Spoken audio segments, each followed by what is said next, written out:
into the deep stuff. Let's give some basics or some things I want to do inquiry from the others. Walk me through the Santa Fe Institute. What was it about the time of the math? And this was in the late 90s. So they're not going to hear me on this part, right? We're going to do it both ways? It will not be on the video, but we do have you recorded. Fine.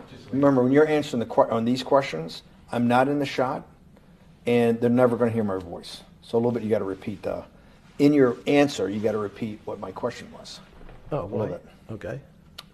Santa Fe Institute.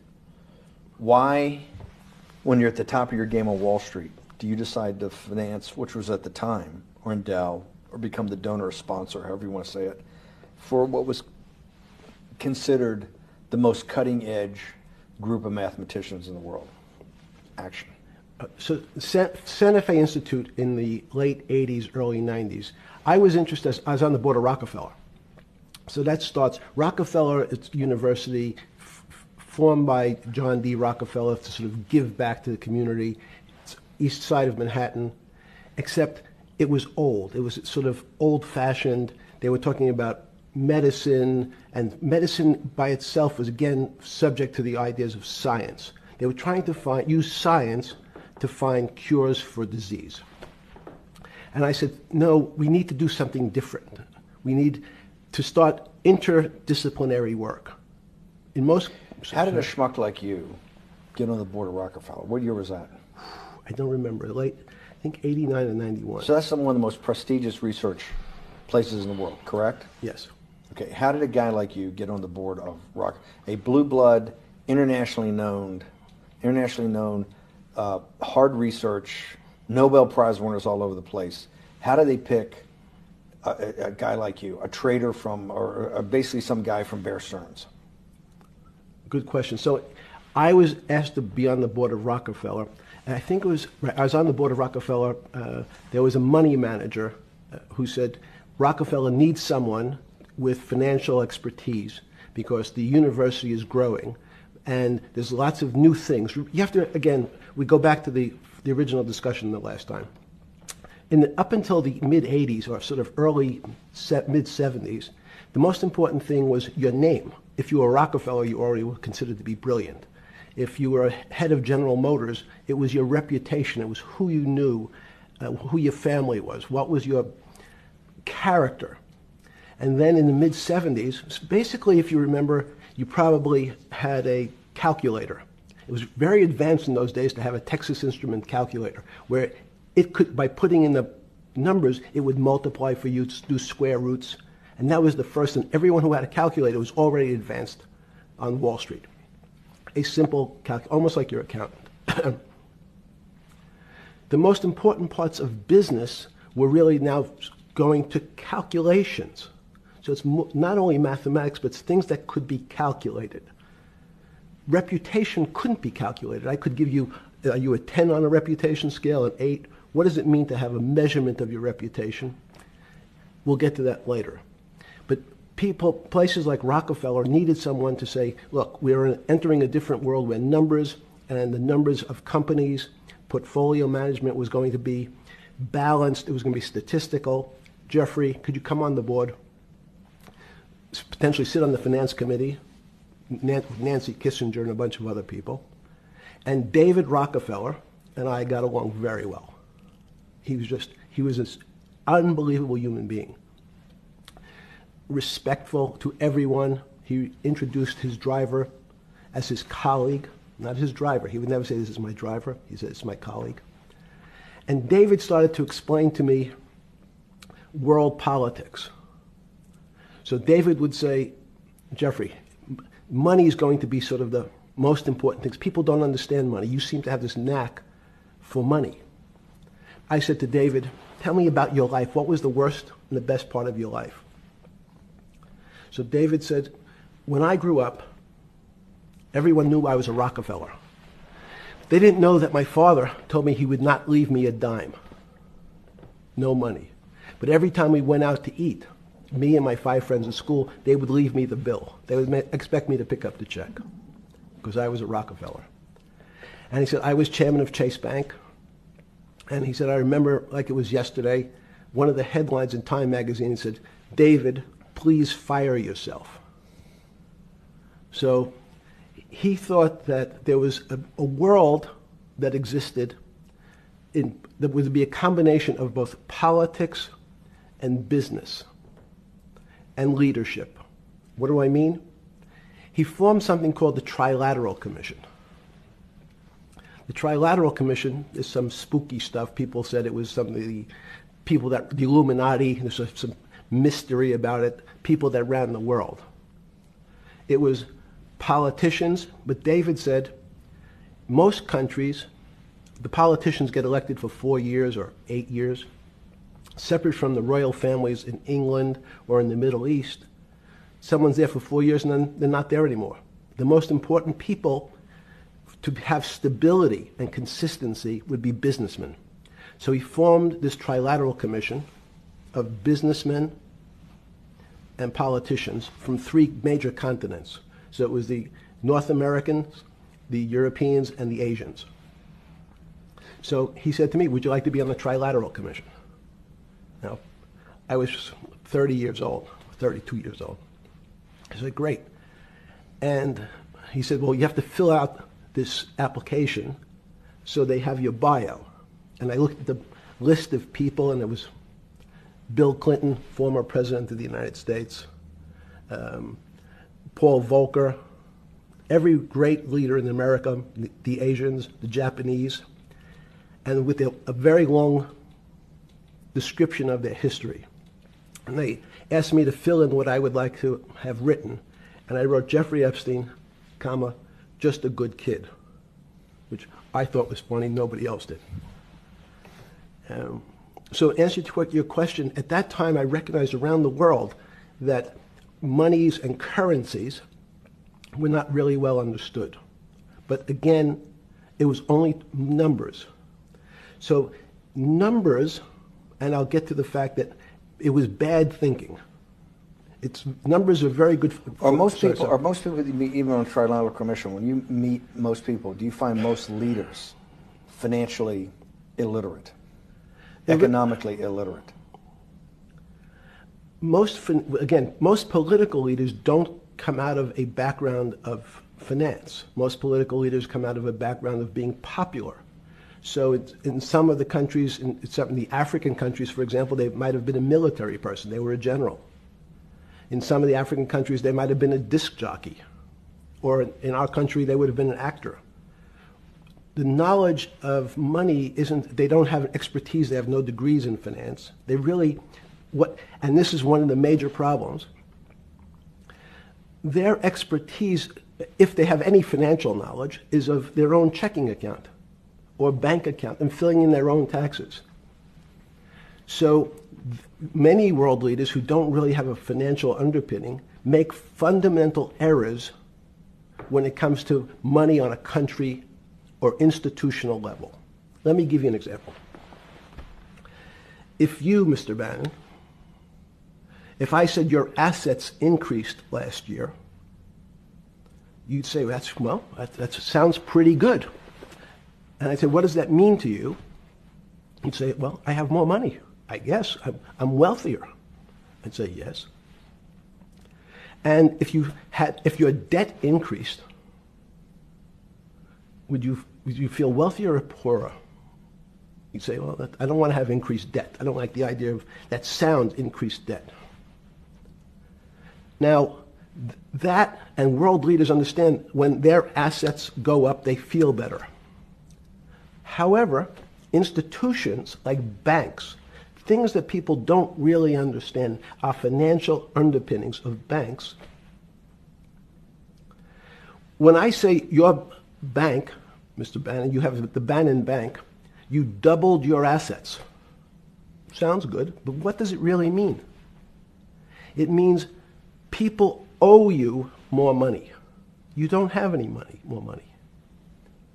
What? Yeah. A bank's assets are how much it is owed by other people. That's crazy. So if the bank goes from $2 billion of assets to $10 billion, it means people owe it an additional $8 billion, but their assets have gone up.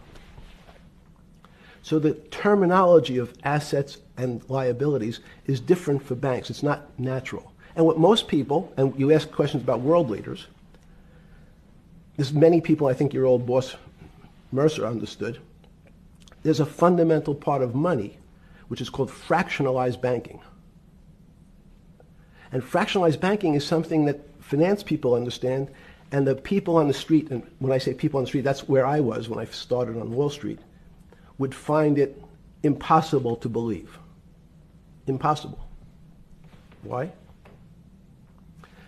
Bannon Bank, I give you $1, just one single dollar.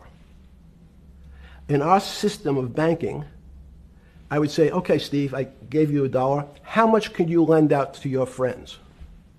And your natural reaction would be probably something less than $1 because I want to keep something in my pocket.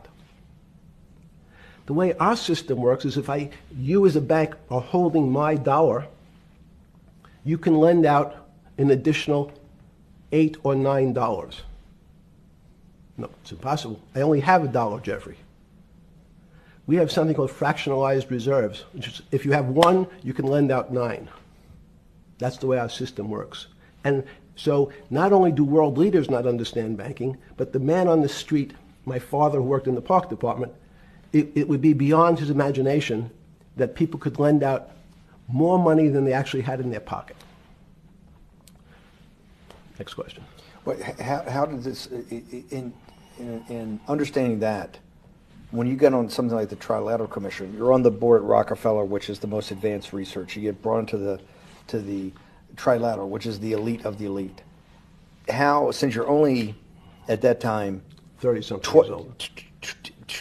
8 years from teaching at Dalton, right? You're at Dalton. No, 10 years. 10 years teaching at Dalton. Yes. Walk us through. I mean, put us in the room. Walk me through exactly what it felt like. What it felt like being on the board at Rockefeller. You got these Nobel laureates, and you're sitting there making decisions, and you start to meet these people at Rockefeller. And you start to meet these people at the Trilateral Commission. What did it feel like? It's a great question. So what does it feel like? That's what I'm in the business of asking. Yeah. What does it feel like meeting some of these people like Kissinger or Rockefeller? And those are two extraordinary people. But in general, I think the question, the people on Wall Street, I tell the story, the first day, one of the first days when I was in Wall Street, someone said to me, would you like to buy ATV? And I was looking in the brochure, and I couldn't figure out what stock had a symbol of ATV. And when I finally said, well, I can't find it, and they said, what's the matter with you? Do you want to buy ATV? Which is, he was selling hot televisions, stolen televisions from the floor of the American Stock Exchange, referred to in common parlance as the televisions fell off the truck. So I knew what that phrase meant from Coney Island. But what I found was most people, be it in business, in normal life, or in the world leaders, don't really understand money. It is something they think about. They have a sense of what it is. They certainly want more of it. But they also make statements like, we want more money, but we don't want more debt, which just shows a misunderstanding of what money at its core really is. So most people don't, they want to make it, they want to save it, but to understand it intimately is not a normal characteristic. At the first Trilateral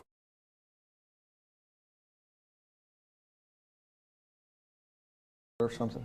Yeah, good. Just give me an approximate. You joined the Trilateral Commission. I think it might be. And we'll be able to show we'll pull down the chart of where your name was, but just give me roughly when it was. I think it could be 90. I don't remember. Okay. Let's say early 90s. Yes. When you got on the Trilateral Commission and had do you remember where the first meeting was? It was in Tokyo. In Tokyo. And at what hotel? I would like to say the Hilton, but it's probably not.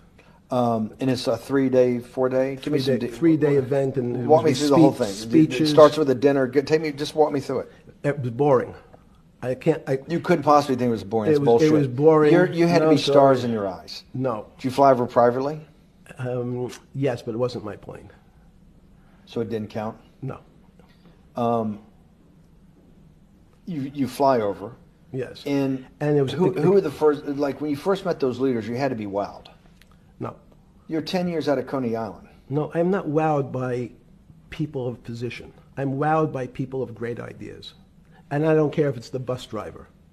I don't care if it's the student I had who has teeth coming out in Well, every these direction. guys have to have great ideas. They're the leaders of the three great continents of the world: North America, Europe, and Japan. No, many of these world leaders become world leaders because they're popular and they were able to get votes or they were able to convince people to vote for them. I learned later. Many of them were just good at what they did in terms of politics. Remember, world leaders are politicians in general. They're not scientists, they're not intellectuals, they're not great thinkers, they're great politicians. At the first Trilateral Commission meeting that you remember in Tokyo, sometime in the early 90s, do you remember what were the big issues of the day that they were talking about, and what did you think about it? Yeah, in fact, it was funny because they were talking about inflation, and they were worried that what would happen, how do you control inflation? And as a mathematician, I didn't understand the concept. I don't understand the concept today. How's that possible? Well, when you talk about most things to do with money, money is meant to be local. It's US dollars. Then I understand what it means. If inflation, it means my dollar today inflates, and it doesn't buy as much as it did a couple of years ago. The prices go up. It seems that everything is great, but in fact my dollar is shrinking in value. If you, and you're the financial genius here. I'm just a lowly M&A guy. Sure. If you let me finish the thought. Go ahead. So if you're in America, you can feel inflation. Your salary's gone up, but you can't buy the same car. In fact, it starts to feel weird because the value. That's why I wanted to ask the question then. This is my point. Sure. The people who live and breathe this, the central banks, have been haunted by the specter of inflation since the late 70s. Yes. First off, tell our audience, how did that happen? The two great financial events in the 20th century, I'm not going to get to the 21st, were the great inflation in Europe after World War I, the Great Depression, the hyperinflation in Germany that led to the rise of Hitler, and then this inflation in the mid-70s. Before you go to explain inflation, why is the specter of inflation always the central thing in central bankers' minds? Because it goes back to the first concept I said, the weird concept of fractionalized reserves. The system is not well understood. Most systems, in fact, are not well understood. We don't know how our digestive system. Stop. This is I impossible. understand. This is impossible. The world banking system, the world currency system, the world monetary system Yes. has to be so well understood by the Greenspans of the world and the Bernankes of the world and you, right? The currency traders, the guys making billion-dollar bets every day, the legendary guy on Wall Street in the late 90s, Salomon Brothers. Lou Ranieri? No, the guy that wrote the money. Michael Lewis? Marius Polka? Yeah, Marius Polka. Who's that about? That great trader. Lou Ranieri. No, it wasn't Lou, the guy that ran the desk. Yeah. That eventually ran the hedge fund that went long-term capital. Yes, I don't remember. Who's the guy? I want to say, I don't remember. Yeah. I'm sorry. Lou Ranieri is big, but Yes. those guys have to understand the system perfectly. No, they don't understand the system. They understand the local part of the system. So, for example, why is not only inflation, most bankers are terrified if the public understood that the bank really doesn't have their money at any one time. One of the things during the Depression, there were runs on the bank. The reason the banks don't keep much money in the actual bank is they assume that not everyone's going to want their money on the same day. So it's not really the fear of inflation. The fear is a run on the bank. Everybody wants to take out something that doesn't really exist. Inflation is tied to interest rates. It's a more complicated example. But when your money doesn't buy the same amount of product this year than it did last year, if it buys less and less, like it happened, you used the term hyperinflation. There's certain countries that are not managed well, like in Africa at the current, A $100 billion bill, $100 billion bill in Zimbabwe is worth 1 American cent. That's the perfect example of hyperinflation. It goes up, it doubles every day. So people are afraid that their value and the system starts to break down. But so if I said to you, does your doctor understand your body system? You'd say, well, I hope so, because I want him to keep me healthy. But you could have a kidney infection, you could have a heart attack, you could have a broken knee. There's lots of pieces of this system. And in fact, when you ask the question, very few doctors understand your entire body. There's a specialist for your knee, there's a specialist for your polynoidal cyst, there's a specialist for your head, and now we have specialists in different areas. So and I'm going to get to your first question about Santa Fe Institute.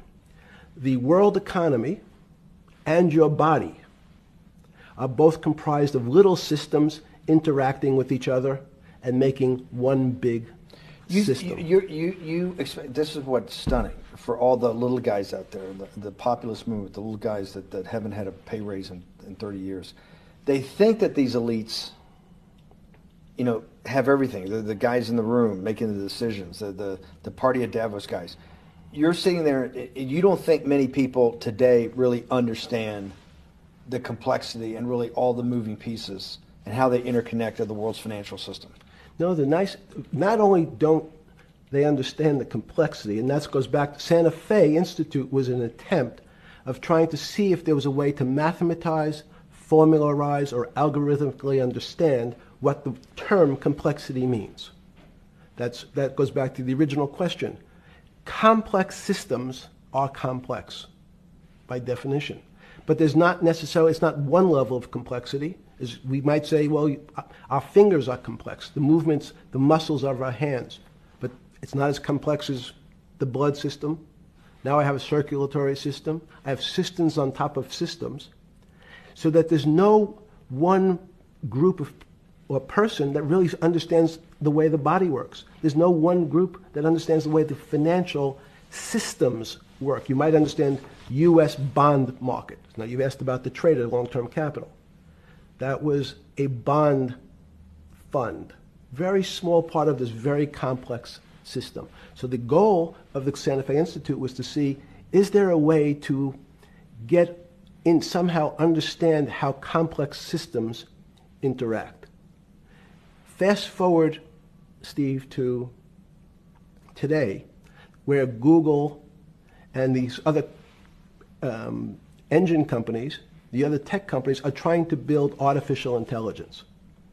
The strangest thing that they've found, one of the strangest things, is that the systems that they design, this artificial intelligence, which a lot of people have heard about, is they design a bunch of systems. They're called neural nets. Terms simply taken out of brain work, neurons in the brain. Nets because they actually look like a net. They put in some inputs. The computers work, spit out an answer. Sounds normal to you. It's because you're thinking about that calculator you had in 1976 on your desk. When you ask the person who designed the system, how did it come to that answer? How did your neural net, can you show me the calculations? They say, no, we don't know. We don't know how the thing we designed actually came up with that answer. That's pretty strange. They take the same neural net now and they put it in front of a video game. No learning, nothing. They said to the computer, they say, sit in front of your video game and learn how to play. It seems the computer learns better than any human in history, faster than any human in history, beats any human in history, but when you ask the designer how did it do it, no one knows. It just did it. So that's the first little touch of things that we already have gotten to a place where we don't understand it, and we built it. On Sunday afternoon, September 14th, 2008, where were you? Sorry? It was the night they put Lehman Brothers in bankruptcy in London. I was in jail. Seriously. Yes. So the financial crisis of 2008 happened when you were in jail? Yes. Oh, this is going to be so amazing. This is going to be so amazing. I take it you didn't have your Wall Street Journal dropped off to you in the morning, your Financial Times. No. How did you hear about because I want I forgot about this, but yes. I'm trying to get, this is going to be amazing. This is, let's go back and do that again. Sunday afternoon, because I want to find out about people, the geniuses understanding the complexity of the financial system. Because I think the best example we have is the financial crisis, the crash of 2008. Sunday afternoon, September 14th, I think it was, 2008, is when they were working feverishly in Midtown Manhattan at the Lehman Brothers offices and at various law firms around town, and with the Secretary of Treasury in the Federal Reserve, what they're going to do with Lehman. They decided they weren't going to save it. And so they prepared to put it into bankruptcy at the open of the market in London the next day. How did you hear about what was going to happen to Lehman Brothers, and what did you immediately think when you heard that it was going to be put into bankruptcy? I'm glad you asked that question. I was in solitary confinement September 14th. And again, some of the public stories about the wonderful time I had in jail and my work release, which didn't come till months after. I'd been there since June in an 8x10 cell with a bed in the back, a 6-foot bed in the back, a chrome sink with a toilet attached to it, and a little piece of metal sticking out that was supposed to act as a table. Now, since I was in jail, there were no books. Why? There's no library. No library, but you're in jail. No, I was in jail, not prison. So in jail, I was in a place which was called the Special Housing Unit, which is for the roughest, toughest, meanest people. They had put me there, they said, for my own protection. So I was in a 8x10 cell with a little slit in the door where they would serve my food on a tray about 9 inches by 4 inches.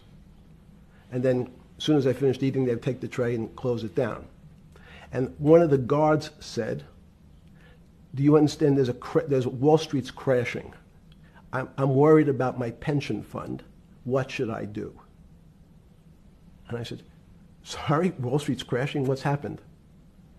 And he said, there's some crisis and some companies are going bankrupt. I said, are you sure? And he said, yeah, it's all over the papers. We're all terrified we're going to lose our life savings because we have either a 401k or our pension funds. We don't know anything about money. Mr. Epstein, can you tell us, like, what's going on? Am I going to be able to afford my children's education? Am I going to be bankrupt like this company called Lehman Brothers? And there's another company in the front page today called Bear Stearns. Oh, no, I said. Why? Because that's the company I was a partner in. And in fact, that was a company I had a very large investment in. So, as a great story, I didn't have my Wall Street Journal, but in the early mornings, you're allowed to make 2 phone calls, collect. And when you pick up the phone, you can dial a number, and when the person picks up, they say, you're getting a call from the Palm Beach County Jail. Will you accept reverse charges? And the person either says yes, and the call goes through, or the person says no.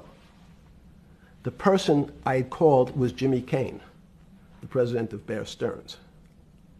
And I said, tell me what's going on. And so that my knowledge of the financial crisis happened with Jimmy, who was at the center of the storm, telling me about what Lehman had gone under, and they were trying to figure out a way, should they bail out Bear Stearns? Did it strike you at the time of the mess you had made of your life to be in a situation that you're one of the greatest financial minds in the world, looked at by world leaders and asked your thinking by the most prominent and important people in the world, and here you are in solitary confinement. You got to make a collect call to somebody. Did it strike you at the time how all the threads of your life had come together and put you in a position, or you had put yourself in that position? No. So it never struck you when you had to make one of your 50% of your collect calls that day, you call the president or the head of the CEO of Bear Stearns. The biggest financial event in your life is taking place, of which one, every important person in the world would be seeking your opinion. Number two would be a once-in-a-lifetime opportunity to apply your craft. Number three, it would be a once-in-a-lifetime opportunity to make money if you were smart, and obviously you're smart. You're telling me here, truthfully, that it never hit you at all of how you'd ended up in a place where you had to make a collect phone call from a jail cell that was 6x9 with a steel bed and your food being passed into a slot. The question you want to ask is, who was the other call to? Okay. Who was the other call to? The other call was to my friend at J.P. Morgan, who was then, I didn't know at the time, trying to buy Bear Stearns. So at one point, I had two phones. It was difficult because they're afraid people are going to hang themselves with the phone cord. So they don't actually come together and they're pretty short. So I was actually going between two phones talking to Bear Stearns and J.P. Morgan at the same time. So I found it amusing. And it never struck you about how to end up in a situation like this? No, that would be probably means I would be too self-aware. You can't possibly expect me to believe this. I know. I don't believe it. You're telling me that during that day, you never had a moment. You sat there and go, what the fuck have I done with my life that I'm in a 6x9 jail cell when I should be on a trading desk, or I should be in my $250 million greatest townhouse in New York City taking calls from the president of China, the head of Russia, the president of the United States to save the world's population from a financial debacle. You honestly expect me to believe that never happened? You're suggesting I was sort of somewhat depressed, and how could this happen to me? I'm not saying depressed. I'm saying a moment of awareness of how could I get myself into this situation. No, I would just say how strange that this happens. It's strange. I'm wearing a jumpsuit and flip-flops. What color was the jumpsuit? Brown. Brown. Brown jumpsuit. Yes. I notice I don't see you in a lot of brown. No. Brown jumpsuit and flip-flops. Flip-flops, yes. With no access to books, no access to newspapers, no access to anything. You had lived on information. Except my Almond Joy bars. I had extra Almond Joy bars. Did you eat Almond Joy bars and things like that because you're afraid of what the cooks did to your food? Yes.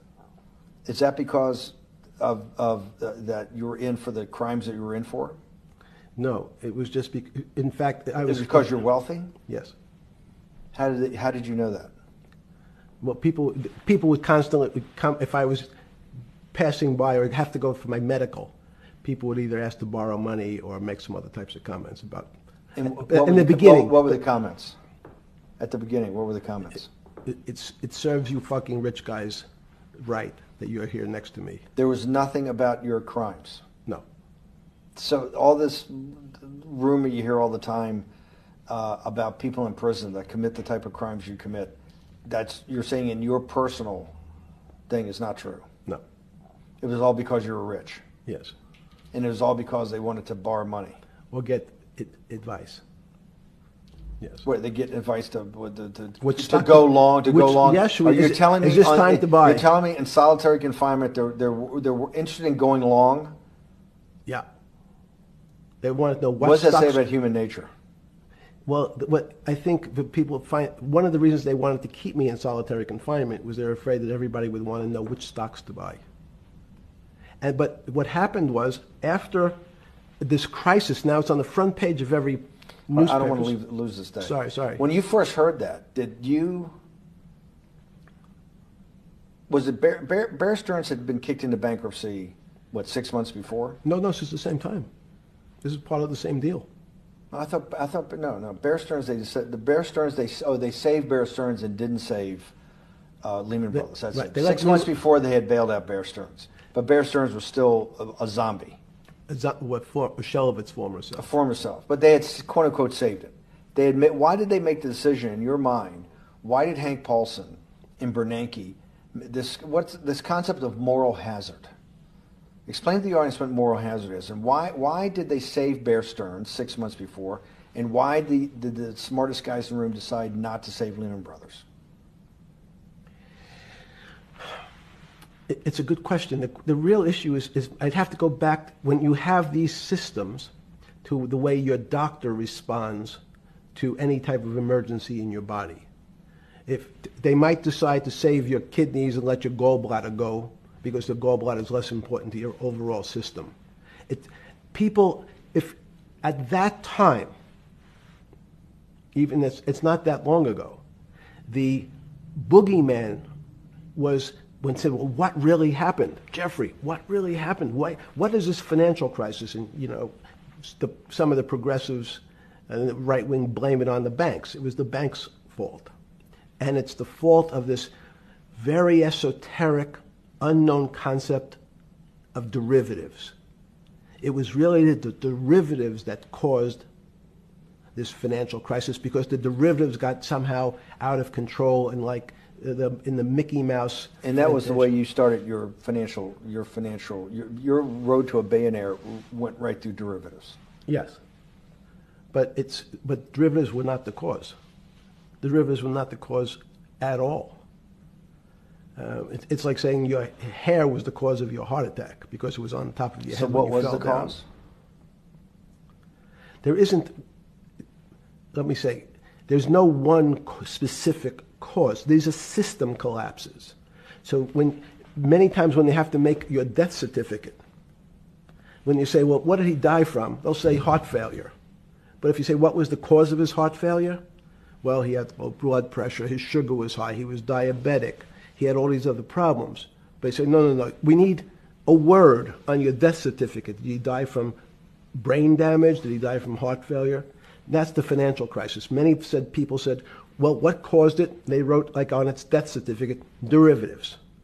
But derivatives are not a fundamental cause of anything. Was it Sunday or Monday? I take it was Monday morning when you made your two collect calls and you were talking to Bear Stearns on one hand and Morgan Stanley on the other. J.P. Morgan. J.P. Morgan. That was Monday morning. Did you, Jeffrey,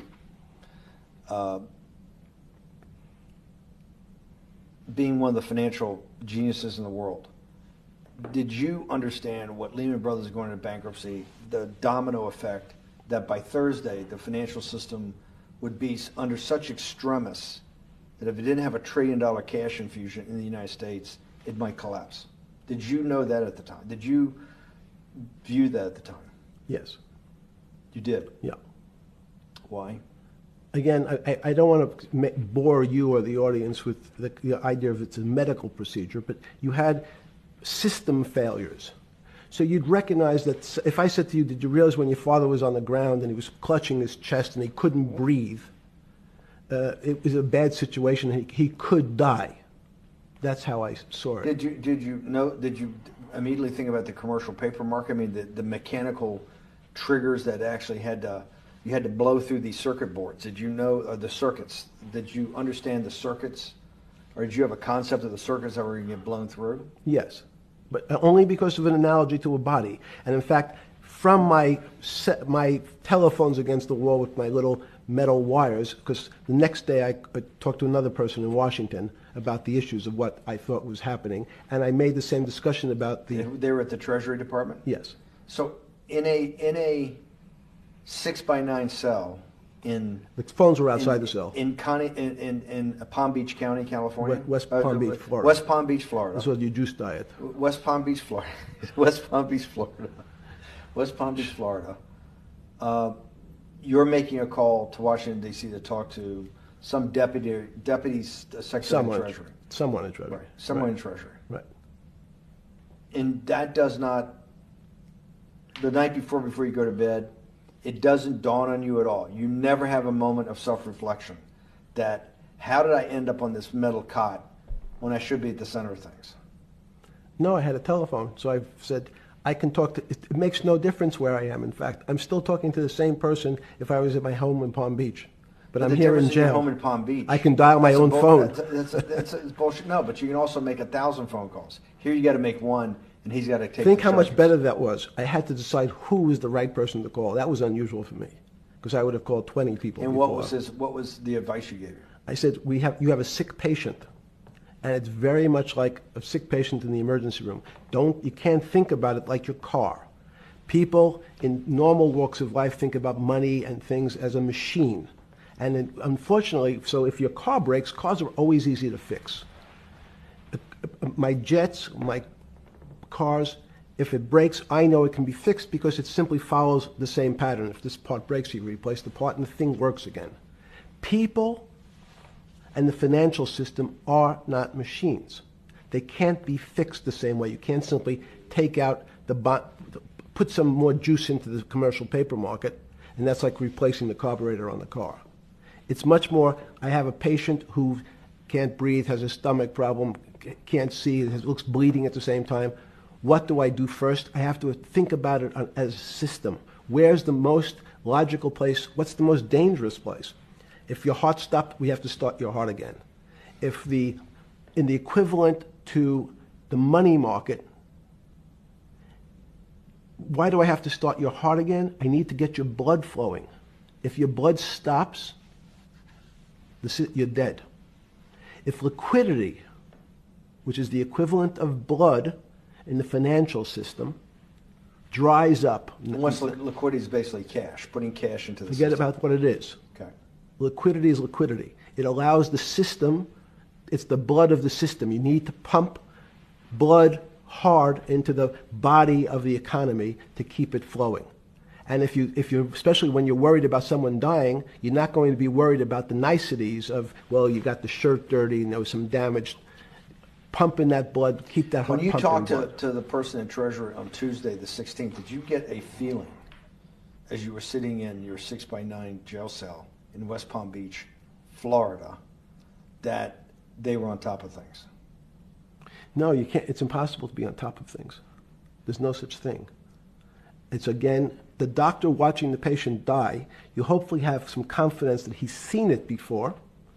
He recognizes that there are some steps he has to take first before he bandages the guy's finger or worries about what shoes he has on. So you hope that the people in charge, your doctors who are working on the emergency patient, have enough experience and, frankly, judgment to try to keep the patient alive. Did you think that they had those things, patience and judgment? They had pretty good judgment, and you needed a lot of luck, just like in the dead patient. You need to, hopefully you put that blood in and it's not too late. And you make some mistakes, but you have to know you're going to have to give it a shock. In the run-up to the September crash of 2008, Yeah. I guess you weren't occupied with finance. That whole summer, how long had you been in jail? Went to jail June 30th. So the entire summer. Yes. Before you went into jail, you were still very active in the financial markets. Yes.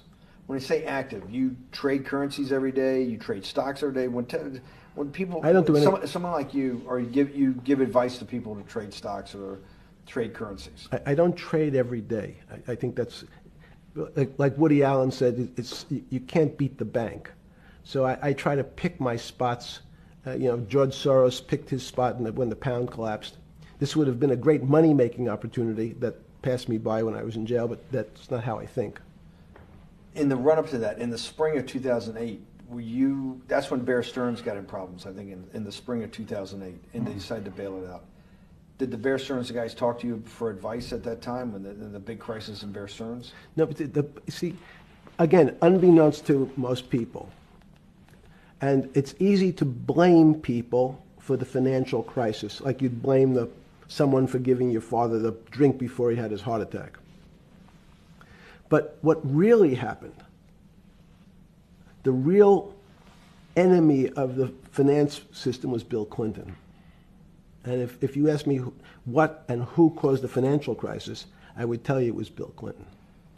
Because of what Bob Rubin and he did to deregulate the financial system? No. Because as of the last time we had our 60-minute interview, you talked to me about home ownership. and you asked me whether everyone should own a home. And I told you, no, it's too risky. So the financial collapse of 2008 is because of hardworking African Americans, Hispanics, and whites who wanted to have a ownership stake in the society that all rests on their shoulders. They're the culprits. No, not at all. Okay, then I didn't say they were the culprits. I was pretty clear it was Bill Clinton. Okay. Why was it Bill Clinton? Because Bill Clinton wanted to get votes from those people. And he sold them the idea that instead of renting in a house, and historically the values of houses have gone up, and he said, you guys in these local communities who haven't been able to afford a house before, I'm going to show you a way. I'm going to give you a way, because I'm sure I'll get your vote, that you can own a house, because I want your vote. So what we're going to do is I'm going to let you buy a house, Mr. Bannon, when you really, you're right on the border, maybe, or not even on the border. Your credit is not good. Okay, let's be honest. And it's not my fault, it's not Bill Clinton's fault, but whatever happens, at the moment your credit score or whatever it is, your credit's not good. Now, normally, you come to me and want to borrow money, I'm a bank, and I say, I'm sorry, Mr. Bannon, I can't lend you money because your credit score is not up to where it needs to be. Hopefully, if you work harder and clean up some of your problems, it will be.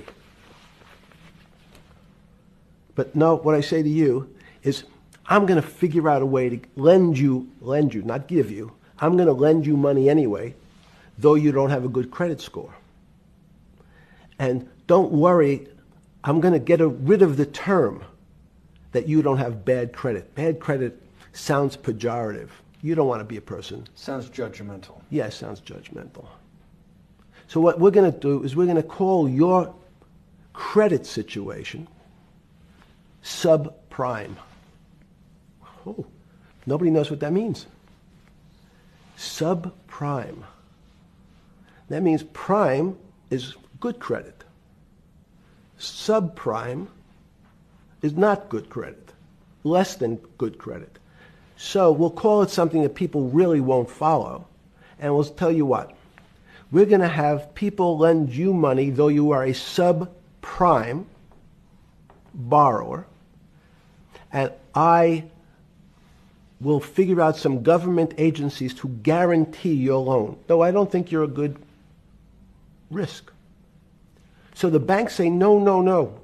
We don't want, initially, the bank said, sorry, this is too risky, Mr. President, for us. We're in the business of managing risk. It's not our money. It's the hard-working people's money sitting in our bank. We can't lend to people whose credit is not prime. You're asking us to lend to people who are subprime. And he says, here's the key, if you don't, Mr. Bannon, I'm going to make sure the Justice Department charges you with discriminatory lending because you refuse to lend to my subprimers. In business terms, you should never lend to. But what we'll do is I'm going to form an agency called Fannie Mae and Ginnie Mae, just another agency names. They'll guarantee your loan. So don't worry. Don't worry. You don't have to pay it back anymore. Even though and maybe you don't even have to work as hard anymore. That's probably a harsh statement, but these players, these two big firms, Fannie Mae, will guarantee the fact that that bank will receive its money. Now, the bank says, wow, best deal in history. I refused to lend to Mr. Bannon, but now he has the big brother, his Uncle Sam. He went to his Uncle Sam, and Uncle Sam says, I'm guaranteeing it. The bank says, I want everybody. Give me as many people as you can give me. Because Uncle Sam is the best credit in the world. Not only it's the United States government. We'll take it all. We'll take as much subprime as we can handle. because it's the best investment for the moment. It's a strange investment because it has politics that has inserted its way into the numbers. Politics doesn't belong in the markets, but now we're going to have, I want the votes, we'll make guarantees that you who can't get a house normally will be able to get a house from the bank. The bank says, this is the best deal in history. We will package 100, 300, 1,000 of you subprimers, and we'll sell it off to somebody else. And the whole system becomes mired in subprime mortgages. That's becomes the issue. What do you mean mired? There's just too much supply. It's a supply-demand problem. You get too much supply. No, it's a very good question. What does too much supply mean? Well, then you get to people, go back to your first question to me, government leaders. Government leaders know if they're good, and they can do mathematics, they can balance their checkbooks. So certain people in Congress said, well, how do you value these subprime mortgages? The banks say, we've been valuing them the same way we've always valued them for the past 20 years. The accounting firms, there's something in this country called GAAP accounting, which is a standard type of accounting. And we account for them the same way we've always accounted for them. If we paid $1,000 for your mortgage last night, when we put it on our books today, we're going to say its value is $1,000. It makes sense. I paid for it what's its value? It's $1,000. That's what I paid for it last night. No. The Congress people said, that's not really a good answer, you know. That doesn't give us confidence that you know what you're doing. Because what happens if you have to sell it tomorrow morning? Something's happened and you have to sell it. Remember, there's kinds of stress tests. Would you be able to value it at what you paid for it the day before? And Wall Street says, that's not the way you can think about this. This is crazy. We always value things at the cost from the day before. And they changed the accounting method, in essence, to say not what it was worth yesterday, but if I have to sell, what would it be worth? That's impossible. So what happens is every bank now has to value something they bought yesterday at lower than they paid. Never before in 20 years did they have to do this. So something they bought at 1,000, on their books was 1,000, is now 990. That starts to, you asked the question about what did I start to think about. Something's 1,000 and 990, this person now has to value it at 980. When did you first start to get nervous, understanding Bill Clinton in all this? Did you change glasses? Yes. Okay. I changed shirt. I saw that black. Are you okay with the? Yeah, great. I think we're going to have all kinds of changes. I'm experimenting. Yeah. Okay. When did you get a feeling? Did you ever anticipate, before it happened, something like 2008 could happen? No. How could that be? It's the word I can beat it to death, is that it's very much like would I anticipate I'll have a heart attack tomorrow? Unlikely. Was 2008 a heart attack or a stroke? Debilitating. It's a better. It was both. But why was it both? Because in fact, as I said, the blood was getting dried up in the system, and the head, which is sort of the central bank, wasn't working. So to some extent, it was a combination. It was a crisis. Did you see that building up over time? It's always been lurking in the background. I mean, if you have an older parent, would you say it's possible? Did you anticipate him having the heart attack today? No, you hope things are going to go better and maybe they'll fix it up. The system was getting too complex, and it wasn't based on derivatives, because what people keep forgetting, and as I was just explaining, Wall Street, and in many professions, including Wall Street makes it sound complicated. They don't want the little guy to understand what they do because they make so much money and they don't do very much. So they couch it in words like derivative and stock options and commodity futures and different types of contracts. It's all fairly, everyone is capable of understanding it. It is not complicated. But Wall Street, because they make so much money from doing fairly simple things, needs to make it more complicated than it really is.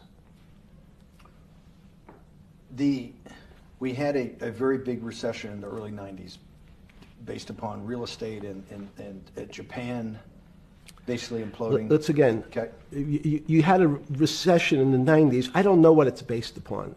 It's always interesting to look back and say, separate from there's certain triggers, like in the 70s there was a... What do you think it was based upon, the 90s downturn? It's clearly there was a huge downturn. No, I know there was a downturn. That's what I know for sure. I don't. That's a fact. That's all. Everything else is sort of speculation about why did he have that? I understand that, but Sorry. there's some speculation that has 0% probability of being true, and there's others that have 90%. In the range, when you look at the range of alternatives of what could have caused it in 90, and what I'm trying to do is get you all the way up to 2008. Look, you're the smartest guy in the room, right? You know that. Do you think there's anybody in the world today? Oops, this is going to be a bad question. No, but do you think anybody in the world today, the Alan Greenspans, the Bernankes, is there any central banker you know, any partner of any Wall Street firm, any guy running a trading desk, and I would take it that would be, or anybody at a Larry Fink at BlackRock, Steve Schwartzman at Blackstone, the top 100 financial guys, and let's throw in a couple of Nobel economists, and let's throw in the best professors at Wharton, at Harvard, at Stanford. Do you think that there's anybody that understands money or understands the world's financial system as good as you? There must be. But it doesn't come to the top of the head. No. Okay, fine. Now It's that not now that I've gotten that, let's go back to 1990. In that arc from the fall of the Berlin Wall to 2008. Good. We started with the implosion in Tokyo of the Japanese economy, Japanese financial markets. We had the huge run-up in internet stocks, right? We had the implosion of that in 2000. The bankruptcy of Drexel Burnham in 90. Mm-hmm. Implosion of Japan, huge run-up in equity markets for the internet, implosion of the internet in 2000, 10 years later roughly. Mm-hmm.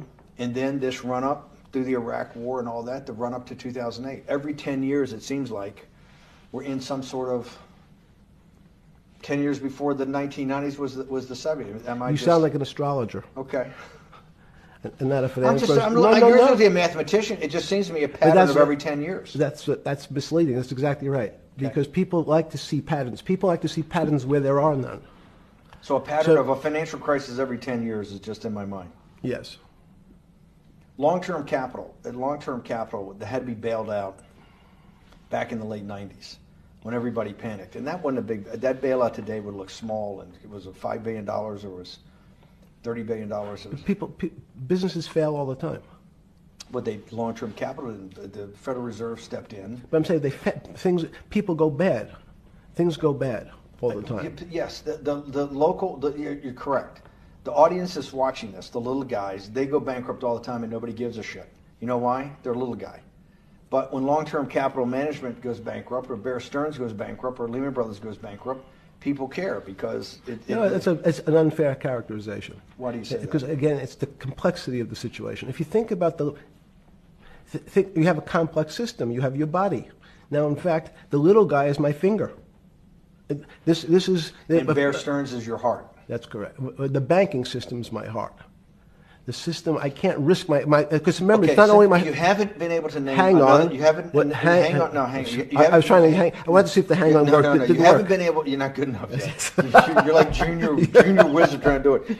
You haven't. Yes. I'll say, since we can't name another guy that's as good as you. There may be a couple out there. You're not bragging. You're humble. It had to be sometime. Please tell me there was some time before you went to jail and basically got cut off from daily information in the summer of 2008, that you started to get very nervous that this complex system, that something was deeply wrong? Okay, first, let's go back. When I say no one understands the system better than I do, it doesn't mean I You always understand. sound like a doctor. You're afraid he's going to get sued for giving a thing. Yes, you're not, no. gonna, you're No, not no, taking no. on any liability. There's no contingent liability here for yeah, your no, answers. no. But the word understand is the problem. Okay. I don't understand the system. So I don't understand the financial Will you system. please stop? You cannot sit here and Yeah, tell no, me. no. What we just went through, I'll go through again. The hedge fund managers, the money managers, the central bankers, the commercial bankers, the heads of the investment banks, the heads of all the trading desks, the top economists, and I'll throw in the business school lecturers at Stanford. Of all the top 200, 250, you can't name at the top of your head the guys are at least at your level. You have to understand it somewhat. No. Sorry. We all don't understand it. No one understands it. It's a miracle. It's that's part of the problem. It's impossible to understand. That word understand simply means if this happens here, that will happen there. It's predictable. Understanding means it's predictable. It's not predictable. That's the problem. In complex systems, that was the fascination. Is there a way to tease out some level of predictability? So even No. In fact, you would ask the question. It's a great question, which was it a stroke or a heart attack? Now, most people don't know that before they were going to have a stroke, they had a stroke. They just have a stroke. Do they understand why? In hindsight, you go back and you can make lots of explanations. It might sound good. And if you're talking to the working man, you're using language that he'll never understand. It's complex. So he, just like going to his doctor, he says he has a gastrointestinal problem or he has diverticulitis, as opposed to saying, you had a stomach ache, you ate bad food. People don't like to say it in normal, everyman terms. The system had a stroke, but we don't know why. But you just, okay. Hardworking people, and there's a great social benefit, would you not agree, with having people having ownership in the system? When you say ownership in the system, it doesn't mean... Let's start over. Okay. Yeah. So flip over your phone too, because Yes. I don't want anyone to see Yeah. what's on your phone. So maybe flip it down or something. Yeah. Yeah, who knows what the fuck comes up with that phone? That's correct. We don't have to send you. KSA. I can't not believe I've got the magic moment when you're in fucking prison or jail, wherever the fuck it is, It's in crazy. solitary. Now, there's a funny part to that we missed, which is said... Go ahead, tell it. The funny part is what you asked me... Is there anything funnier than that? No, For black humor, it's I don't make any black comments. Sorry. You asked me what I was wearing. That's right. You're too wrapped up in the Me Too movement. Yes. So I was wearing a brown jumper and a brown pair of pants given to me by the jail with the word trustee on the back. Because you had qualified to be a trustee? Well, the funny part was it was spelled Trusty. So I wasn't really sure. I'd been a trustee in many different operations, but it was the first time it was actually printed on my back and spelled incorrectly. Probably had a higher level of being a trustee at that than you had at all the boards that you were trustees, right? Yes, right, because the trustee meant you get two devices to clean your toilet as opposed to one. Yeah, but it also meant that you had some sort of personal fiduciary own responsibility for oneself, right? In the jail? You mean? Well, that's what being a trustee is. That's where they give you two. Yes, you get two cleaners. I was a trustee in the jail because I was able to teach some of the kids to help them get their GED. So that's how they gave me a trustee job. There's no time. I got to go back to this because I'm like a dog with a bone in this thing. Yes. You can't. There's something deeply fucked up with you.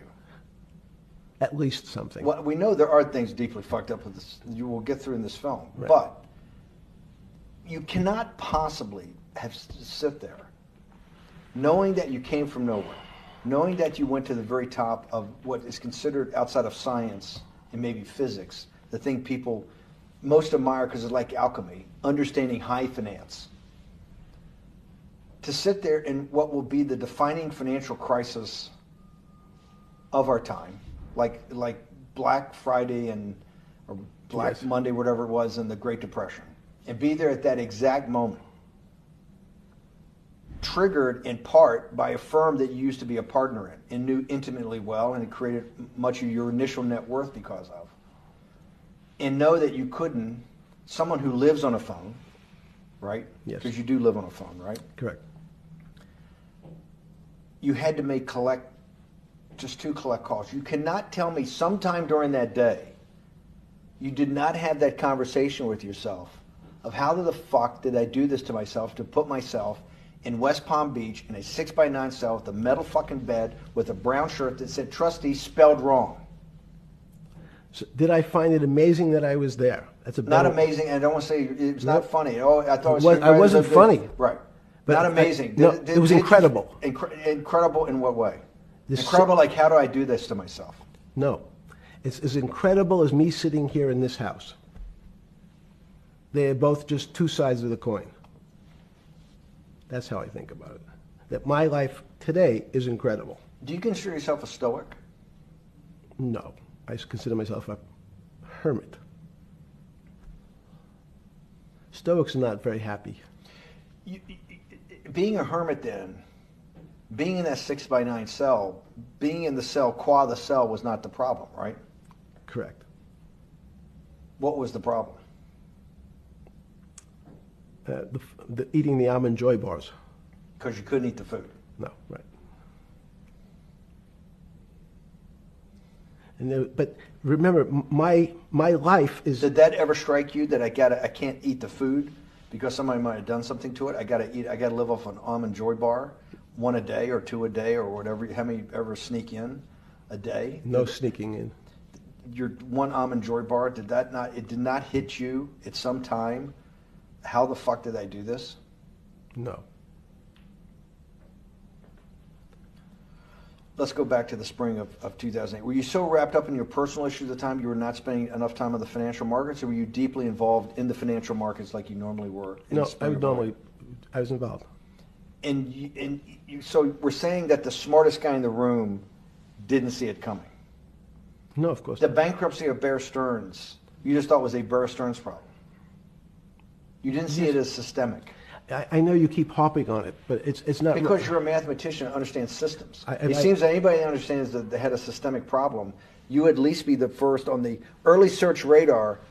If you're not going to see it, then I'm really afraid, because that means that I always assume there's at least a set of guys out there that have some sort of sense that something's not right. Imagine the guy who has a stroke or had the heart attack. When you ask him, did you feel funny the day before? He's going to tell you, yeah, I didn't feel right. Something was off. I didn't feel right. I had my stomach was right. I felt a little dizzy. I felt a little weak. But if you asked him that day before, do you think you're going to have a heart attack tomorrow? He'd say, no, I just feel a little weak. I'm a little dizzy. My stomach hurts. So these systems, and that's the issue of complexity.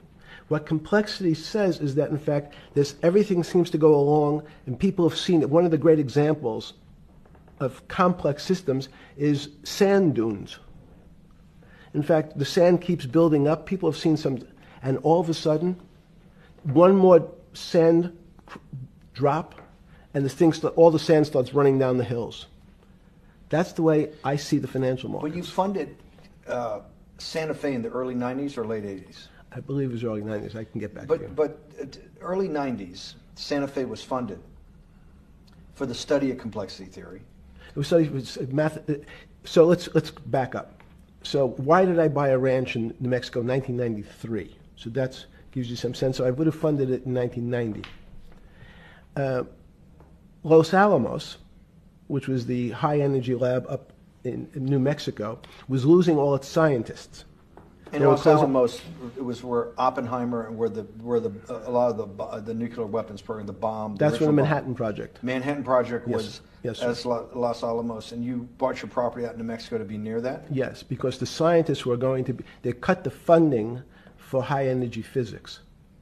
But the people who worked in Los Alamos would still be in the Santa Fe area. They cut that because this was the Cold War dividend, right? I don't remember exactly why. It was because, again, people thought that physics and high-energy physics really wasn't that important. Because that was about nuclear weapons. No, it was because they decided, which may be not right, this was the same time that Murray Gell-Mann came up with the term quark, Q-U-A-R-K. He picked it out of an old poem, the word quark. But it was mysterious. So they were starting to understand in the 90s that our world of the physics world, there was things that were just unexplainable. They called it strange things. You gave it a name. You gave it some characteristics. You called it had charm, was one of the terms. It had a charm. It had a flavor. It had a color. But no one, Mr. Bannon, understood what it was. Just like the financial system. And you wanted to investigate that? I wanted to see if we could build tools so others smarter than me could help investigate it. And that was the beginning of your concept of the Santa Fe Institute? Yes. And Santa Fe Institute was founded to do study in this type of... Can these areas of strange things be described by some form of mathematics? So that's what I'm trying to get at. The foundational thought, the organizing principle of Santa Fe, yes, in the high physics lab at Los Alamos, right, which had been the headquarters of Manhattan, and the Trinity Project, right, the bomb. Yes. So you're talking about the elite, the high priest of physics. Of physics. Yes, sir. Which high priest of physics, some subset of that is also mathematics. Yes, they're both similar. Project out. One of the tools you want to do is to make sure that in this complex system, the finance system, I'm doing a lot of this for philanthropy and a lot for the good of mankind, but also to be able to understand this complex system, the most complex outside of maybe our body, of the financial world. Yes. Did they create tools, or were you smarter in then the mid-aughts, 15 years later, than you had been then because of work that was done at Santa Fe? No, it was great. But in fact, most of the money, most of my philanthropy in the area of can you describe things that appear to be unexplainable by mathematics, and can you fund people who have new ideas? And unfortunately, when someone thinks they've been able to, there was a man, Stuart Kaufman, when they think okay, I figured out how to be able to predict the unpredictable, what appears to other people to be unpredictable. But my system, in those days it was called genetic algorithms, can predict what things will happen, and they all want to make money. So they use their systems to try to figure out, they know they have figured out the way to make money because they figured out the unexplainable. They try, they go bankrupt, and we start again. So with a cold view, what I've come to realize is that the attempt to mathematize, formularize, or what in your prior work, to understand what really is, in today's world, still unexplainable, is impossible. They're miracles. Your first head of Santa Fe was Christopher Langdon, I think. Langdon from Australia. But Murray Gell-Mann was the funder. He was the rock. Yes, he was the rock. He was a Nobel Prize winner? Yes. Yes, and a wonderful guy. He came out and helped us with the Biosphere 2 project. He came with Chris Langdon. Yes. Chris Langdon was the operator, the day-to-day guy. Chris was doing artificial life. Right. Murray tried to lead his own artificial life. Yes. When Chris came to Biosphere 2 for the first big conference we had in 1994, he was one of the most impressive guys there among all the world's elite. Kew Gardens, the Lawrence Livermore lab, the labs at Sandia, all the major universities, Lamont Doherty, all the big Earth observatories, Woods Hole. What set Langdon apart, I thought, and the reason I invited Santa Fe to be part of it, was Langdon actually made a presentation that everything, and he was making this to scientists, a lot of marine biologists, a lot of people that were just beginning, Wally Broker and people who were just beginning the study of climate change, at that time called global warming, that he made this compelling presentation that everything's really mathematics. Yes. It's all just back to math. And you have to, all these experiments you do, you're not, one of the reasons they're not considered by the high priest in physics as being real experiments is that they don't have a mathematical basis to it, and everything has a mathematical basis to it. Langdon seemed like a radical visionary. What happened to that concept? You go back 350 years. So you have Isaac Newton, you have Leibniz. From move forward, you have people like Heisenberg and Gödel, and what every one of those mathematicians and philosophers came to understand is that there's numbers can describe certain things, approximate certain things. But in fact, trying to put measurements and numbers on other things that are really unexplainable is folly. So 300 years ago, they said that unexplainable realm was God. And people who attempted, in fact, to explain the unexplainable, who said, yes, I understand the unexplainable, were charlatans, they were the occults, they were the astrologers, they were the con men. Alchemist. Yes. Well, no, alchemist was, in fact, they believed that there was a way to transmute one metal into another. In fact, they always wanted to see if they can create gold. There's no reason, if you think about it, they recognize that one metal is different than another metal because it has some additional pieces to it. It has additional neutrons or protons or electrons. So because they thought it was a machine, they believed it was a machine, if I can take 5 protons and add 5, that gives me 10, I should be able to get gold. Move everything around inside these systems, the molecules transmute one molecule into another, and if this molecule I've transmuted it into is gold, I'm a rich man. It's back to money. But there's something strange happens. Isaac Newton says, this is really weird. If I want to push a ball on the table, I have to touch it. Maybe I have to blow on it. But I actually have to push one side of the ball or the book to move that side. I'm pushing here, and obviously this thing is what appears to us humans to be solid, so it moves as one thing. But the only way to get something to move was to touch it or put a force against it. Okay, seems to make sense. Everybody has that experience. I want to lift a glass, I lift it. If I want to push a ball, I push it. If I want to pull a ball, I pull it.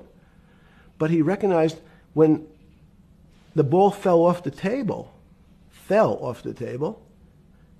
it went in a different direction. How's that possible? Nobody pushed the ball down. And he said, this is crazy. Why did the ball go down? I didn't push it. I just let it go. So someone's pushing the ball, because I know that I am confident that the only thing that gets something to move is with a force that pushes. So there's a force that's pushing the ball down. In fact, he called it gravity.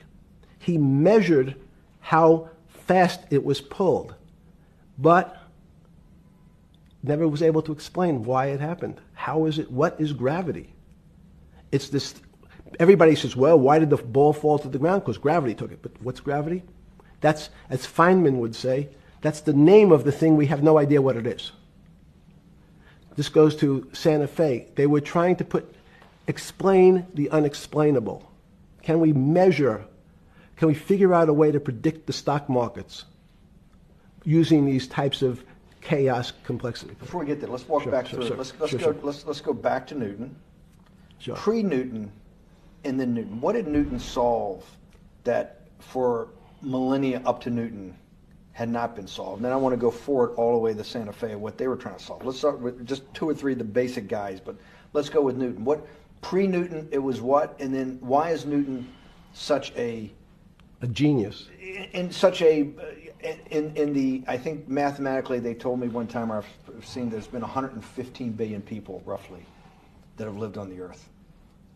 And of that 115 billion, Newton. Are you sure that's a number? That sounds a lot very high. We only have 7 now. I think in the history of the earth, I think I'll pull up the stat for you, but I think it's 115 billion people. They figure that probably is inflation. That's why you have lived on Earth. But he's one of the handful of the most important. What did he solve for? Why is he so important for how we live today? And then we want to go through Leibniz and the other 2 or 3 other major ones to get us to Santa Fe. Well, it's a long journey. This is the heart of what we're trying to do. Let me take a bit of a detour Okay. just a second.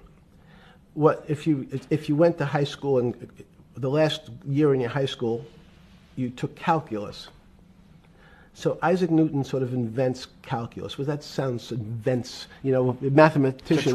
To torture seniors in high school before they graduate. Yes, but obviously no. Yes, the answer is yes. Certain people could never do calculus. Why is that? Why is calculus so?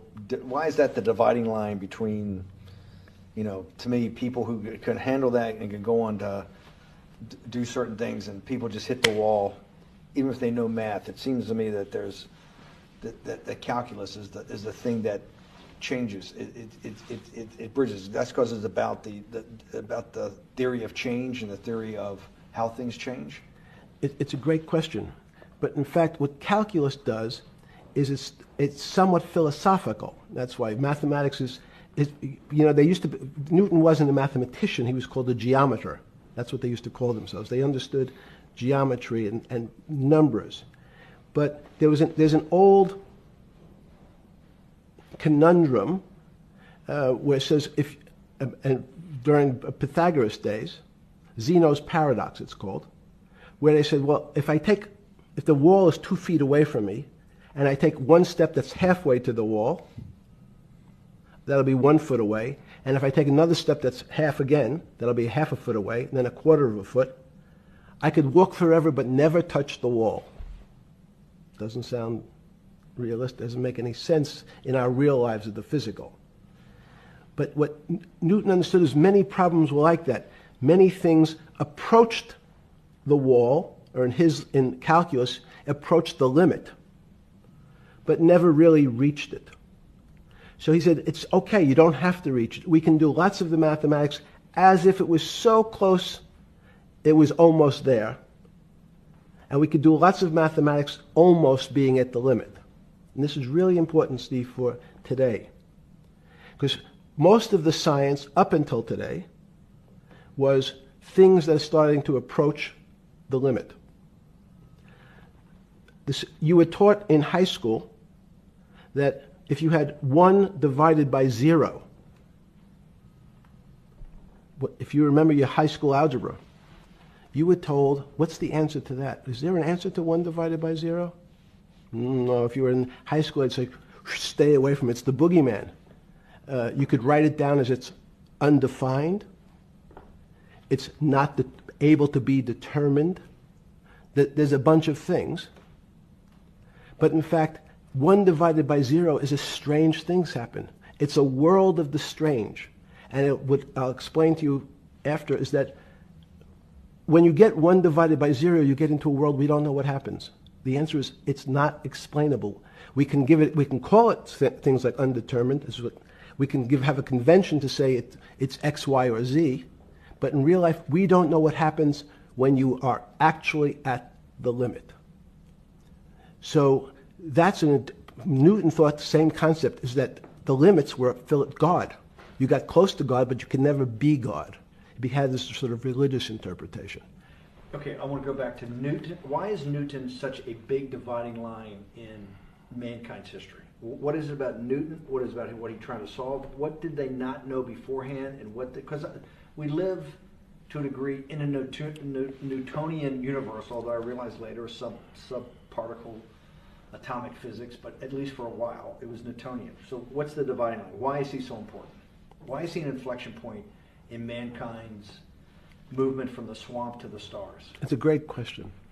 The stars were by Kepler. What Newton starts to allow us to do is to make accurate predictions. Remember that we've talked about that with money, about the things in our physical world, how cars, he didn't have cars, that how horse carriages moved, how bowling balls moved, how pool cues and pool table balls. Had people tried to solve that before Newton? Heraclitus or Plotinus, Pythagoras, had these greats that we hear about, had they tried to solve the same problem? Not the same problem. They tried to again, what Pythagoras does, he starts to figure out this relationships in triangles. For example, everyone knows the a squared plus b squared is equal to c squared. That Pythagorean theorem, which is basically says these shapes in a triangle, each side of the triangle has a fixed relationship with the other two sides. That's strange. He knew, again, but it was all numbers. This was a system of things in the physical world, and Pythagoras says we can start putting numbers on things that help you predict how they will behave. You can add two triangles and make a square, some different shapes. They were looking at geometric forms. Newton says, well, I want to know how planets move. I want to know how things around me move. Can we find formulas? Can I find formulas that explain what I see in the physical world, how physical things interact and how they describe one another? Again, the fact that two things, two solid masses, for some very strange, unknown reason, unknown today, attract one another, no matter what they are. People have seen the experiment. You hang something, two little metal balls from a string, they move towards each other. In fact, they move towards each other was very specific. So when you drop the ball to the floor of this room, Newton says, in fact, the room came up a bit to meet the ball. The room moved. It's imperceptible. You can't really perceive that motion, but they attracted each other with certain ratios. So he started to be able to measure things in the physical world. And that was great advances. It also, now you wanted to move very quickly. Unfortunately, most people, especially in the 20th century, 19th century, said, well, like Newton, let's measure everything. Let's measure people's behavior. Let's measure their psychology. Let's measure their health. You go to we could have my blood test. Let's measure everything. We measure Wall Street. Their voting habits. Measure, measure, measure. Can we put a number on how much I care for my wife? Can I put a number on how I feel? And we tried, unfortunately, we try to mathematize the finer things in life, and then recognize that there's things that unfortunately just fall outside. Schrodinger wrote a very famous book about what is life. He was trying to figure out a way, can he describe the difference formulaically between things that are alive and things that are dead? The answer is no. The things that are alive in my world are miracles, not magic. Magic has a bad connotation, trying to hide things. You don't believe in the spirit or the soul? That's what animates people, is your spirit or your soul. That's No. Have you ever seen someone die? When they die, their spirit leaves. Their soul leaves, no question. So in There's fact, no question to you about no that. question. There's no question to you that there is some animating life force within us that leaves when you're dead. Yes, in fact, I refer to the soul. This obviously is certain. The questions in the past, even Because during people would normally think you were soulless. So, Thank you. To have you talk about you actually believe in it, and have done some thinking about it is pretty shocking in its own right, isn't it? Well, again, mathematics. Leibniz thought. So Newton was at Cambridge, and he was the head of the math department, right? He's a professor, Yes, essentially. yes. But Leibniz, was Leibniz a German professor? Yes, but what Leibniz said is the soul is so strange because God took chemicals, which is simply the material, like tables, and he somehow made this material able to have a thought. How strange is that? Not only does it have a soul, but some way it was put together that this material substance is able to think. So when you say to me, it's obvious to everyone that there's such a thing as a soul. Now, if you're part of the Charlatanville, you'll try to explain it to people. The soul I describe as the dark matter of the brain. Why is it dark matter? Because in high energy physics nowadays you hear terms of dark matter, dark energy. Again, terminology. It's a complicated term. Why is it dark matter? Because we can't see it. That's all. What do you mean you can't see it? Well, somehow we see something moving towards this area of darkness. Something, I can see this thing. This appears to me to be empty. It's just black. But I see it being drawn this way.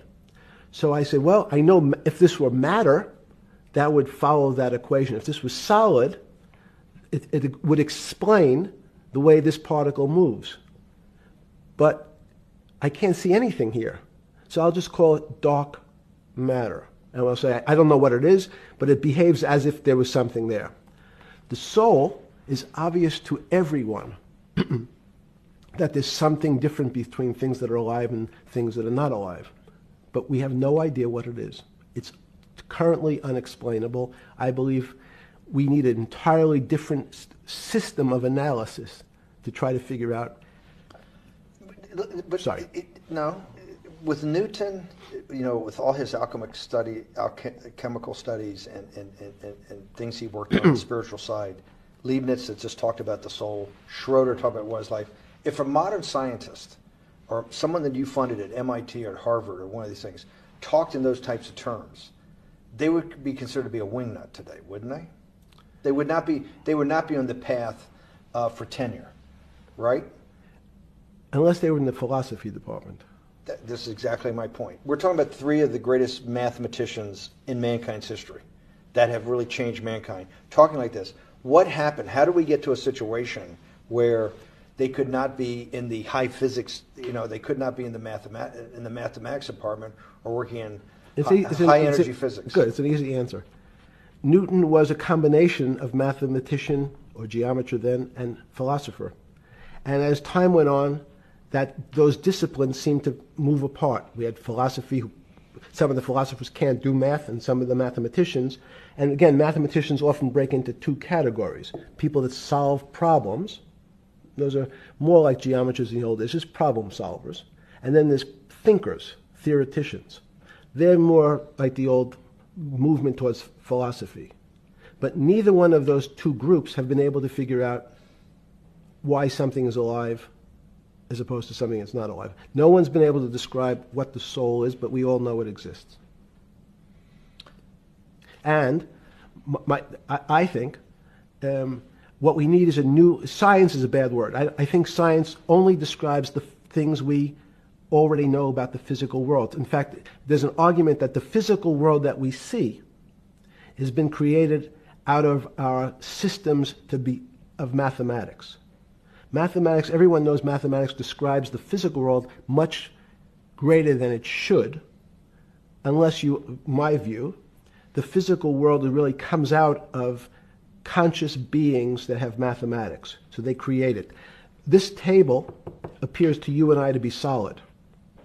To a bat,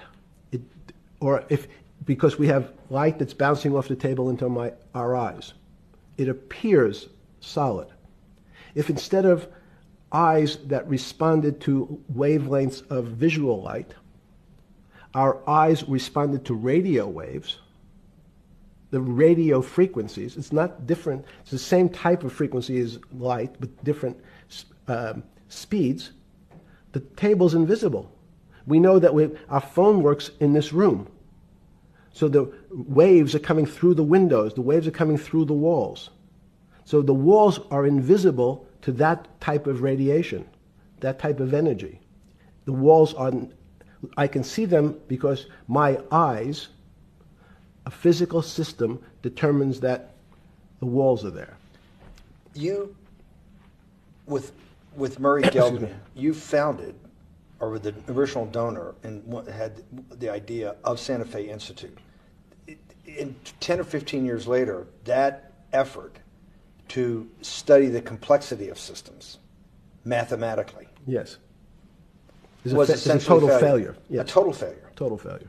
Why is that? It's the failure of science because, in fact, if to some extent science doesn't describe romance. I don't know why I'm attracted to somebody. I don't know.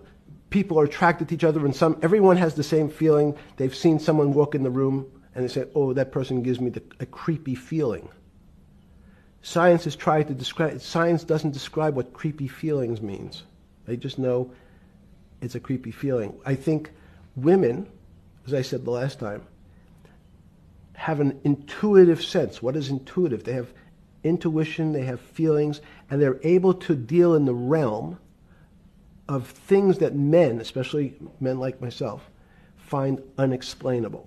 Women have intuition, men see things a bit differently. Men want to measure everything. Women are not really that interested in measuring. In what you're saying in macro terms, you actually think science, mathematics, maybe ultimately technology is moving to that more intuitive? I think science and math are old-fashioned.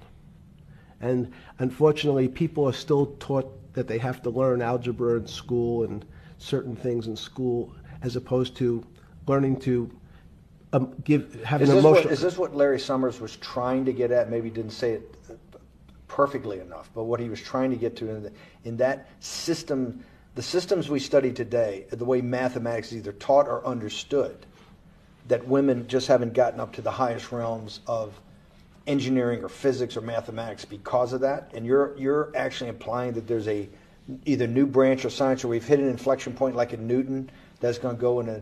Newton took mankind in a different direction because he was able to measure. Then you had subatomic, non-Newtonian physics later. Are you saying that you think there's another developing field that's coming up that may take us, I don't know how many decades to get our hands around, but that's what's evolving out of this? Yes. Yeah. In fact, I think that mathematics, it's not the end of science. Every year someone says it's the end of, we can't discover everything. There's lots to discover with a relationship to the physical world, but we know a lot already. In respect to the unexplainable world, we almost know nothing. Women, again, sense it. And instead of Larry Summers, I won't digress too much, but Howard Gardner early on said, there's not one form of intelligence. It's not mathematical intelligence. There's emotional intelligence. There's kinesthetic intelligence. There's this argument that I reject that black people are less intelligent than white people. It's not true. We know, for example, that if I was in the forest and I had to run from the lion or figure out a way not to be eaten, and my competition is a local African, I'm the one who's getting eaten because they have the intelligence to deal with their local environment. So it's just different. It's not better, it's not worse, but there's many differences amongst different types of people. And so people have different intelligences, and they excel in some intelligences usually, and less so in others.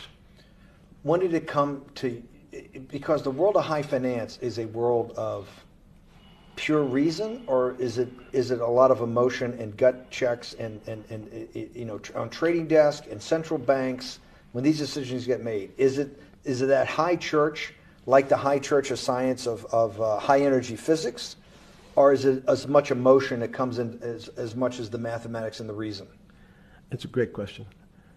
I think if you talk to really experienced and successful traders and you ask them how they know what's going on, they can't give you an answer.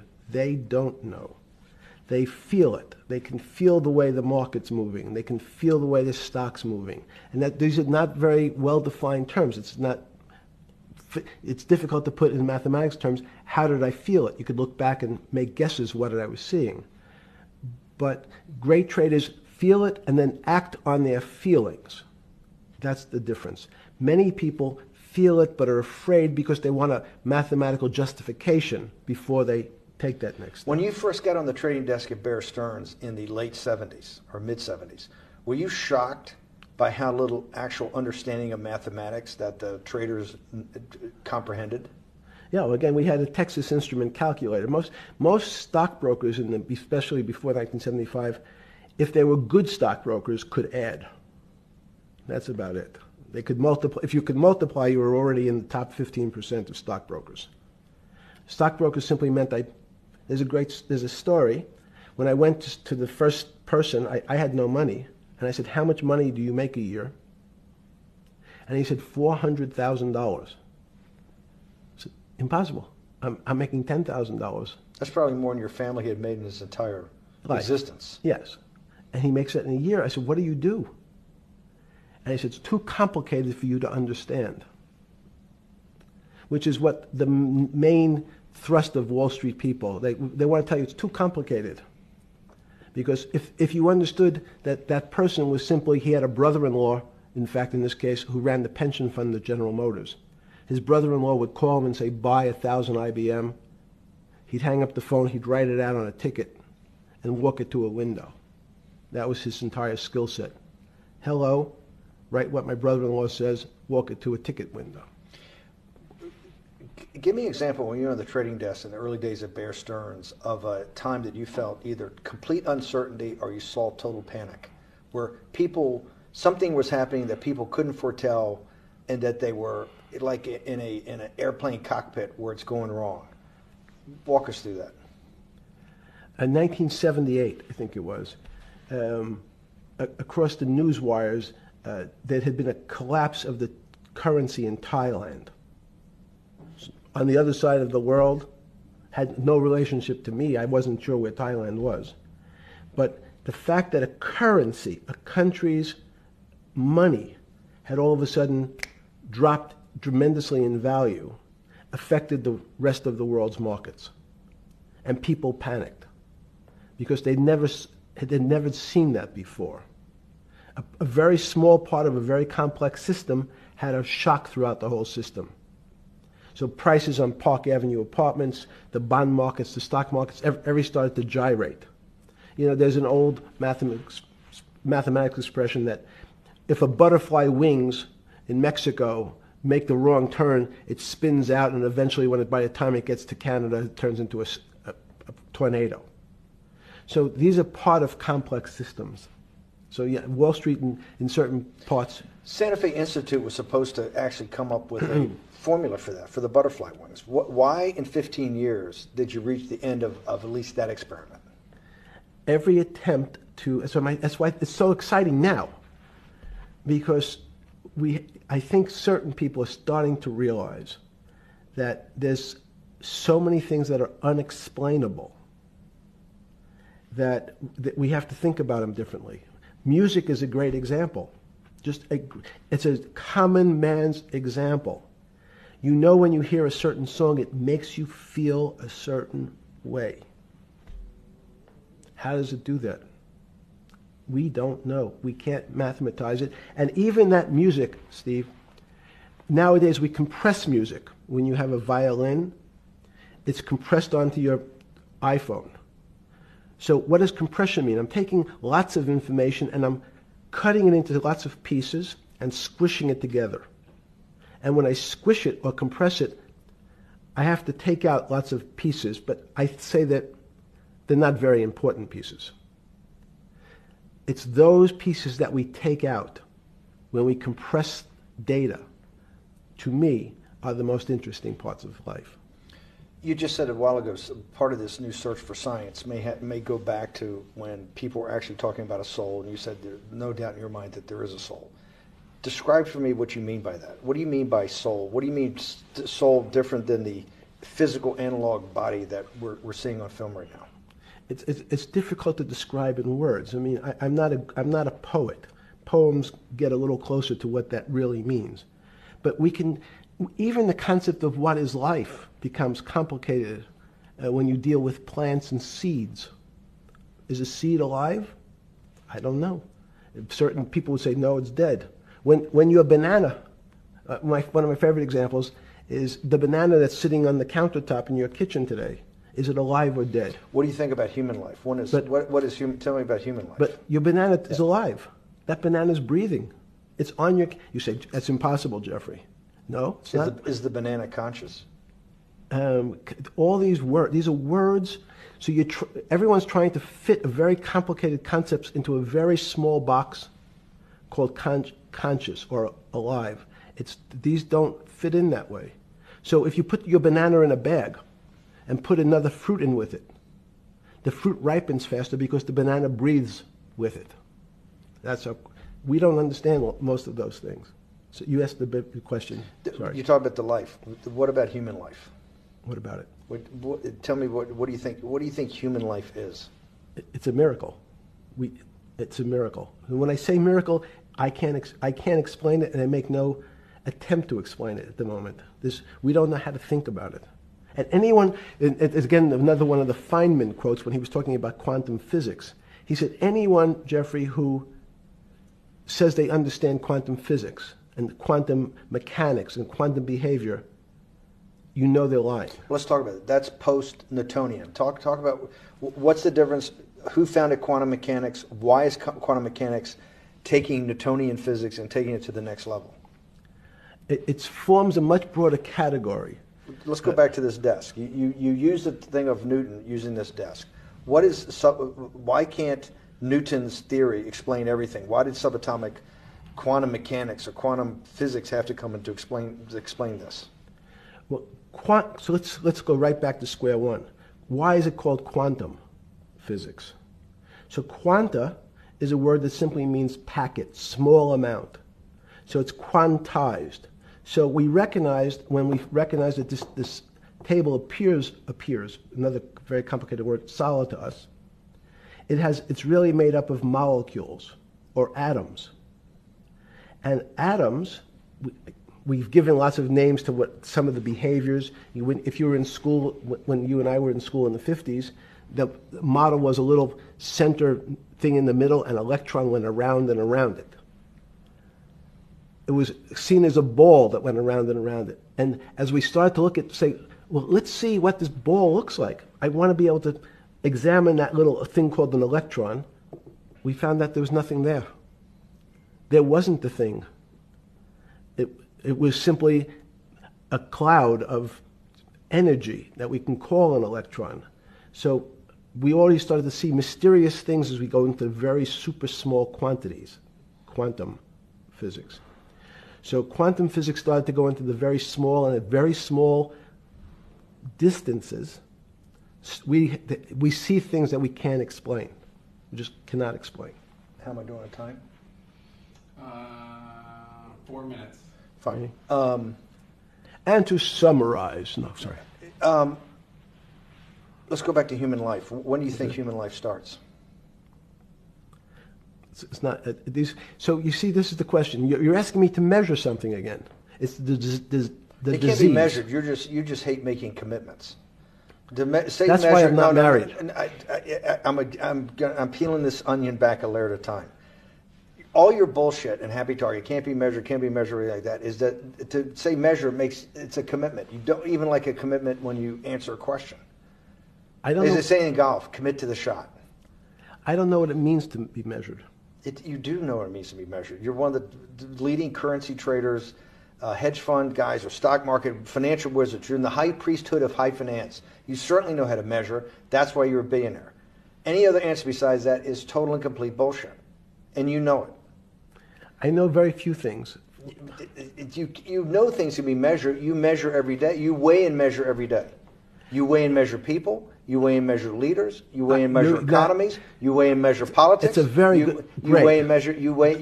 Hang on. Your whole life, in fact, is measuring. So what you've now done is a great thing. Is you've used the word measure, a mathematic term, in the common vernacular and abused it. So I don't even recognize what it means. It's so abusive to my field. Why? And let's go to that. In mathematics, measure means what specifically? There's no specific. It's an approximation, or giving something a number. Einstein said, we're not asking you to go to the ninth decimal point. You didn't say that before. No, you're not going to the ninth. I don't even. What if I say measure how tall are you? You'd say in your case 6 foot. 6 feet. But is it 6 foot 1 inch? Give or take, between 5'11" and 6 feet. But what's that? But so the question is, I want an accurate.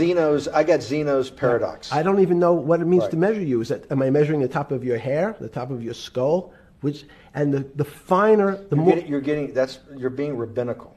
This is like I shaved my beard off. I used to be rabbinical. No, my point is, isn't that going through the Torah where you're parsing every definition? No, however we broadly define measure, your life literally is about measurement, is it not? It's about putting numbers on things so that I can try my best. That you can call it whatever you like. If that Well, what do makes you feel better. What do you know? No, Because I I'm wanna trying make to you relate it happy. back to your scientific inquiry. No, even a number. People don't. A number is a complicated When did thing. you come? When did you come to this When did you come to this aha moment? Was when it was in your solitary confinement, when the biggest financial crisis in world history was going on, in your 7x9 jail cell with your metal bed and your two brushes because you were a trustee with the brown uniform on, trustee spelled wrong. Is that the moment of clarity that you had about science and Newtonian physics and everything that we can measure is really not going to be the way we go forward? It's going to be much more esoteric, emotional intelligence thing. Was that your moment of clarity? I wish it was, because it would make such a great story for this interview, but it's not. It's the fact that I lead such a privileged life to come across. But when did you? If it didn't happen then, when did it? Or did it happen before? I was going to hopefully get to the. Okay. I'm in a privileged position to have some of the world's smartest people come to my house and tell me what they think about different subjects, and I finally realized that the thing that they had most in common was there was this area, no matter how smart they were, that when I asked them the questions, they said they'd have to resort to a 500 or 1,000-year-old response to that question, which was, I don't know. You know who else found that out? Socrates. That's what Socrates kept doing, right? Socrates kept asking all the experts. He would go through, question after question after question, and realize at the end they didn't really know. They really didn't basically understand what they were talking about.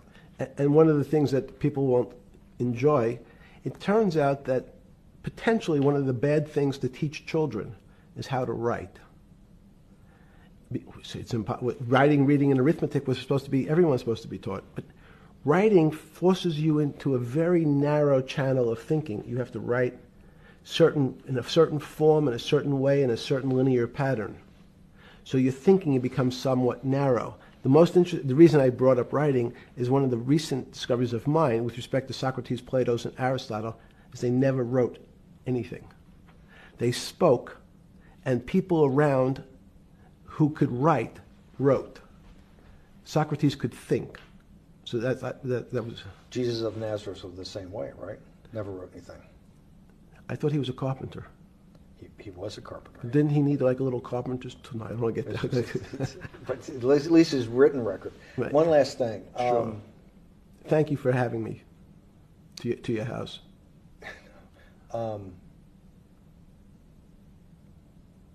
Vegetable juice. Let's go back. Look what vegetable juice does. When did that?